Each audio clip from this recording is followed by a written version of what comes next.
σου, Σεντρίκ. Γεια σου, Σεντρίκ. Γεια σου, μικρέ.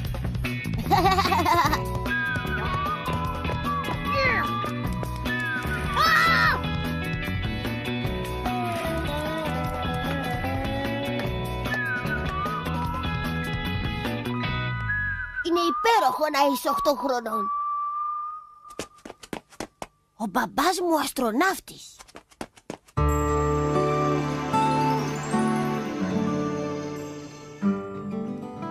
Ο μπαμπάς μου μπορεί να είναι απλά ένας πολιτής χαλιών και ταπέτων. Δεν τον αφήνει ο παππούς να το ξεχάσει, αλλά είναι σπουδαίος πατέρας.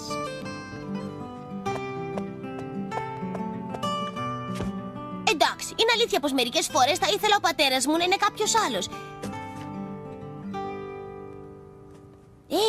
Αυτό μου θύμισε την ημέρα που γνωριστήκαμε εγώ και ο Κριστιαν. Πώς ήταν η πρώτη μέρα στο σχολείο, Θα τα πούμε αύριο. Γεια χαρά. Πολύ ωραία περάσαμε σήμερα. Γεια παιδιά. Περίμενε.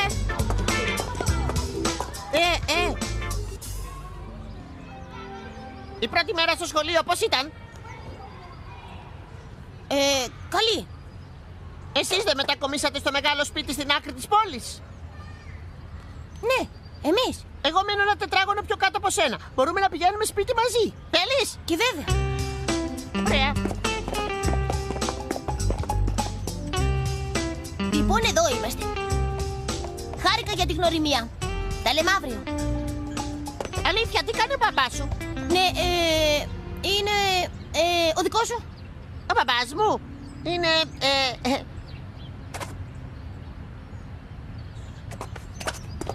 Μην το πεις σε κανέναν, εντάξει?